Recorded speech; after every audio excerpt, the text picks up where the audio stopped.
பிரம்மாண்ட இயக்குனர் எஸ் ராஜமௌலி இயக்கத்தில் உருவாகும் வாரணாசி திரைப்படத்தின் டைட்டில் டீசர் வெளியீட்டு விழா ஹைதராபாத்தில் நடைபெற்றது. பல வருடங்களுக்கு பிறகு இந்திய திரையுலகிற்கு மீண்டும் களமிறங்கும் நடிகை பிரியங்கா சோப்ரா இந்த விழாவில் கலந்து கொண்டார். அவரது தோற்றம் ரசிகர்கள் மற்றும் ஊடகங்களின் கவனத்தை முற்றிலும் ஈர்த்துள்ளது. தி ஸ்கை இஸ் பிங்க் திரைப்படத்திற்கு பிறகு பிரியங்கா சோப்ரா இந்திய திரையுலகில் நடிக்கும் படம் வாரணாசி ஆகும்.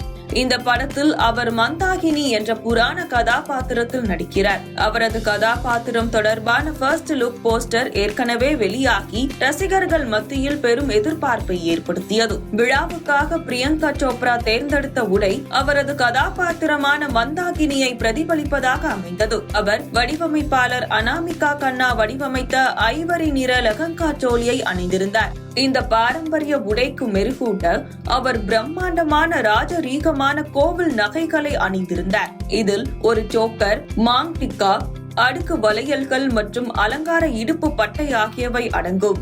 இந்த ராஜ தோற்றத்தில் எடுத்த புகைப்படங்களை இன்ஸ்டாகிராமில் பகிர்ந்து பிரியங்கா சோப்ரா எனக்குள் இருக்கும் தேவியை வெளிப்படுத்துகிறேன் #மந்தாகினி #வாரணாசி என்று தலைப்பிட்டிருந்தார். அவரது இந்த தோற்றத்தை பார்த்த ரசிகர்கள் அவரை ராணி மற்றும் அப்சரா என்று புகழ்ந்து சமூக வலைதளங்களில் பாராட்டுகளை பொழிந்து வருகின்றனர். ஹைதராபாத்தில் நடைபெற்ற இந்த பிரம்மாண்ட நிகழ்வில் பிரியங்காவின் செயல்பாடுகள் அனைவரையும் கவர்ந்தது. வெள்ளை லெஹங்கா சோலியில் காரில் இருந்து இறங்கிய அவர் ரசிகர்கள் மற்றும் புகைப்படக்காரர்கள் மத்தியில் அமைதியாகவும் புன்னகையுடனும் காணப்பட்டார். புகைப்படக்காரர்களுக்கு போஸ் கொடுத்த அவர் ராஜமௌலி அழைப்பதாக கூறி விரைந்தார். அங்கிருந்து விடை பெறும்போது கைகூப்பி நமஸ்தே கூறி இந்திய பாரம்பரியத்தை வெளிப்படுத்தினார். வாரணாசி திரைப்படம் உலகளாவிய வெற்றியை பெற்ற RRR படத்திற்கு பிறகு ராஜமௌலி இயக்கும் படம் என்பதால் அதிக எதிர்பார்ப்பு உள்ளது. படத்தில் மகேஷ் பாபு ருத்ராவாகவும் பிருத்திவிராஜ் சுகுமாரன் வில்லன் கும்பாவாகவும் நடிக்கின்றனர்.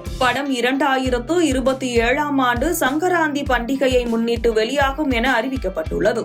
இதற்கிடையில் பிரியங்கா சோப்ரா சிட்டாடல் 2 மற்றும் தி பிளஃப் போன்ற ஹாலிவுட் திட்டங்களிலும் தீவிரமாக பணியாற்றி வருகிறார்.